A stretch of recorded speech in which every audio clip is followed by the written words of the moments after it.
प्रेम से बोले सतगुरुदेव भगवान की, बोल साचे दरबार की, सत्य सनातन धर्म की, वृंदावन बिहारी लाल की, उमापति महादेव की, प्रेम से बोले सतगुरुदेव भगवान की, बोल साचे दरबार की।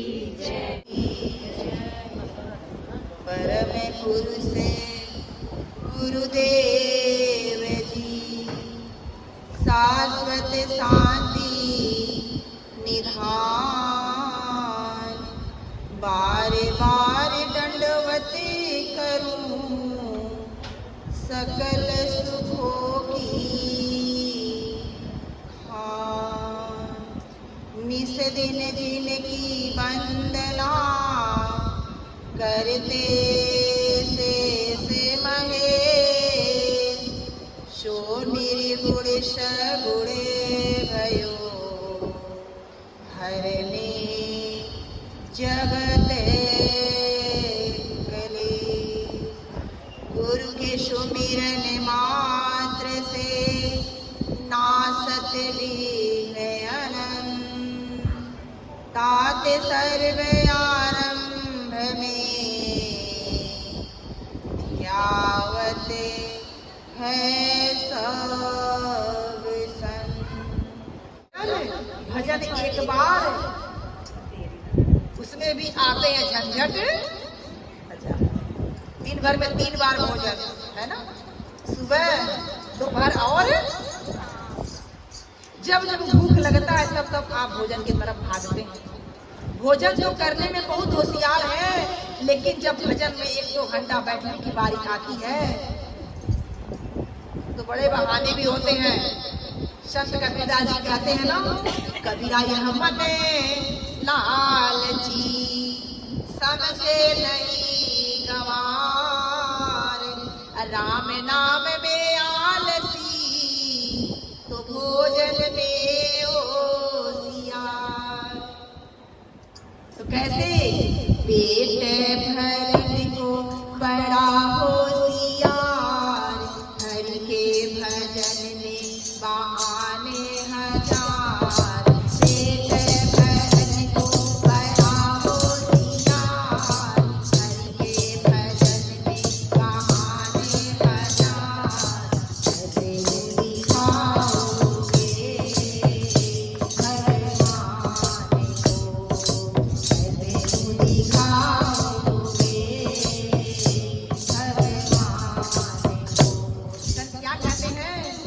पेट भरने को बड़ा होशियार, हरि के भजन में बहाने हजारों हजारों बहाने हमारे पास हो जाते हैं भगवान के भजन के लिए। मेरी प्रिय बहनों, प्रभु परमात्मा ने सुंदर जीवन दिया, कहा जा बंदे तुझे एक मौका दे रहा, एक चांस दे रहा हूँ, जा करके मुझे जान करके मेरी भक्ति भजन करके और अपने आत्मा का कल्याण। इस दुनिया संसार में आकर के हम अपने जीवन के उद्देश्य लक्ष्य को भूल जाते हैं, तभी जब प्रभु की कृपा हो जाती है तब हमारे जीवन में सच्चे संत की प्राप्ति हो जाती है। जब संत सच्चे संत मिल जाते हैं, क्योंकि संत ऐसे किसी को मिलते उस समय की बात है, ध्यान देंगे आप लोग। जब माँ सीता को खोजते खोजते हनुमान जी लंका नगरी में पहुंचे। कहाँ पहुंच गए? लंका नगरी। जब लंका नगरी में जब हनुमान जी जब पहुंचते हैं, वो राक्षसों की नगरी है, वो मायावियों की नगरी है, वहां ढूंढ रहे हैं, तलाश कर रहे हैं, लेकिन माँ का कहीं पता चले। हनुमान जी पूरे लंका नगरी में घूम रहे हैं, उस लंका नगरी में घूम रहे हैं तो क्या देख रहे हैं? राक्षसों की नगरी में हर जगह कलह है, क्लेश है, मांस है, मंदिरा है, हर जगह लड़ाई है, झगड़ा है, यानी वहां पर कहीं सुख शांति नहीं है, सब एक दूसरे पर हावी है। घूम रहे हैं, तलाश कर रहे हैं, विचार कर रहे हैं कि रावण माँ सीता को कहां पर छिपा कर रखा है। ढूंढते ढूंढते खोजते खोजते उसी लंका नगरी में विभीषण की कुटिया मिल जाती है। किसकी कुटिया मिलती है? विभीषण की कुटिया मिल जाती है। जब विभीषण की कुटिया मिल जाती है हनुमान जी को, तो एक बार तो विचार करते हैं कि कहीं ना कहीं यह राक्षसों की कोई माया तो नहीं। इस राक्षसों की नगरी में कौन ऐसा भक्त है जो भगवान के नाम का स्मरण कर रहा है? कहीं ये राक्षसों की कोई माया तो नहीं है। चलो जो भी कुछ हो, लेकिन चल के क्या करते हैं? पता लगाते हैं। भगवान जी पता लगाने के लिए जानते कौन सा भेष बनाते हैं? कौन सा भेष बनाते हैं? संत का भेष बनाते हैं। कौन सा भेष? संत का भेष बनाते हैं। संत का भेष बना करके और विभीषण की कुटिया में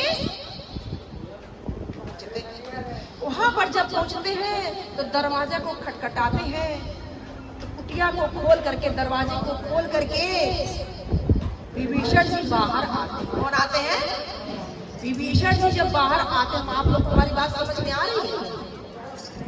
जब विभीषण जी बाहर आते हैं तो देखते कि हमारे दरवाजे पर संत, खुशी का कोई ठिकाना नहीं है। बहुत प्रेम से, बहुत भाव से वो संत को अपनी कुटिया में, जब अपने महल में ले आते हैं, वहां पर जान पहचान होती है। क्या होती है? जान पहचान हो जाती है। जब जान पहचान हो जाती है, विभीषण जी अपना पता बताते हैं और हनुमान जी भी अपना पता। विभीषण जी भगवान राम के भक्त हैं और हनुमान जी भगवान राम के, दोनों एक ही के भक्त हैं, प्रभु श्री रामचंद्र जी के भक्त हैं। जब दोनों भक्त आमने सामने खड़े हो गए, जानते क्या होता है वहां पर? जब आमने सामने दोनों भक्त खड़े होते हैं तो वहां पर यह होता है कि 4 मिले 64 खिले। ध्यान देंगे आप लोग। 4 मिले 64 खिले, 20 करे कर जोर, अब प्रेमी से प्रेमी मिले तो उमड़े 7 करोड़। 4 मिले, 4 क्या मिल गए? 2 विभीषण जी के नैना और 2 हनुमान जी के नैना में समझते आंख। 2 विभीषण के आंख और 2 हनुमान जी के। 2 कितने हो गए? 4 मिल गए। क्या मिल गए? 4 मिल गए तो 64 खिल गए। क्या खिल गए? 64 जानते क्या? 32 दांत हनुमान जी के और 32 दांत। जब कोई अपना कोई ऐसा अपना मिल जाता है ना, तो हम बहुत मिलते कैसे हैं? जब एक दूसरे को हम देखते हैं तब तो पहचान होती है। बिना देखे पहचान होती नहीं, क्योंकि आंखों से ही शुरुआत होती है। एक आंखों से ही शुरुआत होती है। एक आंख अच्छा भी देखती है, ये आंख, और लास्ट में आंख को ही इस परिणाम का भोग भोगना पड़ता है। अच्छे का अच्छा, बुरे का बुरा। अब यहाँ पर हनुमान जी, विभीषण जी 2 मिल गए। 2 आंख हनुमान जी के, 2 आंख विभीषण के, 4 मिल गए तो 64 मिल गए। क्या मिल गए? 64 यानी 32 दांत हनुमान जी के और 32 दांत विभीषण के। 32 कितना हो गया? 64 खिल गया, 20 करे कर जोर। अब दोनों के हाथ जुड़ गए, विभीषण जी के भी और हनुमान जी के भी। 20 यानी 10 दिख रहा है ना? यह 10 जुड़ गया विभीषण के और 10 जुड़ गया हनुमान जी की। जिसे कर कहते हैं, हाथ को कर कहते हैं। 20 करे कर जोर, हाथ जुड़ गया। अब प्रेमी से प्रेमी मिले, यानी वो भी प्रभु श्री रामचंद्र जी के भक्त हैं और वह भी प्रभु के भक्त हैं। प्रेमी से प्रेमी मिले तो उमड़े 7 करोड़। जानते हैं 7 करोड़ क्या है? 3.5 करोड़ एक मनुष्य के शरीर में 3.5 करोड़ रोग होता। क्या होता है? रोग प्रफुल्लित हो गया। 3.5 करोड़ रोग हनुमान जी के और 3.5 करोड़ रोग विभीषण के 3.5 कितने हो गए? 7 करोड़। 7 करोड़ रोग हिल गए, आपस में मिल जाते हैं। उसी समय विभीषण जी हनुमान जी से कहते हैं, अब मोहि भयो हनुमंता, अभी न कृपा पिलहि नहीं संता। विभीषण जी कहते हैं, हनुमान जी अब मुझे पूरा भरोसा हो गया है, अब आप हमें संत के रूप में मिल गए हैं, अब हमें भगवान से मिलने में देरी कि जब तक आपके जीवन में संत नहीं मिलेंगे आप भगवान किसी भी कीमत में मिल सकते। इतना भी पूजा पाठ कर लीजिए, पूजा पाठ किए बहु तेरे मन दास मन पाया हरि का, लेकिन गुरु जी ने दर्शन कराया हरि का, गुरु जी ने दर्शन कराया हरि का, दिव्य धाम दिखलाया हरि का। वो दिव्य धाम है, वो प्रभु का दिखलाने वाले अगर कोई सामर्थ्यवान होते हैं तो गुरु होते हैं। बिना गुरु के हमारी नैया पार होने वाली, बिना गुरु के हम उस भगवान को नहीं पा सकते, और हम भगवान को नहीं पाएंगे हमें भगवान की भक्ति हम कैसे करें। आज तो हमारे सामने, ध्यान देंगे आपको, आज तो हमारे सामने उस भगवान की मूर्ति होती है, उस भगवान की फोटो होती है, जिन भगवान की पूजा करके हम अपने आप को भक्त कहलाते हैं। उस समय की बात है, उस समय की बात है, द्वापर की बात है। कुरुक्षेत्र के मैदान में भगवान श्री कृष्ण अर्जुन के सारथी बने थे। क्या बने थे? सारथी। एक रथ पे खड़े हैं, अर्जुन को मोह हो गया, कहते हे माधव, हे केशव, ये तो सब हमारे अपने हैं, मैं इनमें कैसे बाण चलाऊं, मैं इनमें कैसे अपना बाण चलाकर संहार करूं, इन्हें कैसे मारूं, ये सब तो हमारे अपने ही हैं। उन्हें मोह हो जाता है कि गुरु को भक्त करने के लिए भगवान श्री कृष्ण अर्जुन को उसी कुरुक्षेत्र के मैदान में गीता का उपदेश देते हैं। क्या कहते हैं? गीता का उपदेश। वहां पर के मोह को भंग करते हैं और एक रथ में खड़े होकर के भगवान श्री कृष्ण अर्जुन से कहते हैं कि हे अर्जुन, तुम मुझको जानता? विचार कर सकता। आज तो हमारे सामने वह कृष्ण कन्हैया लाल की फोटो है, लड्डू गोपाल की मूर्ति है। आज जिनकी हम पूजा करके अपने आप को भक्त कहलाते हैं, उस समय की बात है। एक रथ में खड़े हैं, कई रिश्ते में बंधे हुए हैं। भगवान श्री कृष्ण अर्जुन से कई रिश्ते में बंधे हैं। बचपन के सखा थे, साले बहनोई का रिश्ता था, वह मेरे भाई। 3 रिश्ते में बंधे होने के बाद भी भगवान श्री कृष्ण कहते हैं अर्जुन से, हे अर्जुन, तुम मुझको जानता? हमें विचार करने की आवश्यकता, हुआ कौन सा रूप था। आज साकार रूप में प्रभु सामने तो खड़े हैं, लेकिन अर्जुन से कहते तुम मुझको जानता? अर्जुन कहते कि हे नाथ, हे केशव, हे माधव, मैं आपको बचपन से जानता। कैसे? बचपन से जानता हूँ। भगवान श्री कृष्ण कहते हैं जिसे तुम जानते हो ना, वो मैं नहीं हूँ। जिसे तुम जानते हो, ये 5 तत्व, 3 गुणों का अष्टाप्राकृतिक शरीर और मैं शरीर।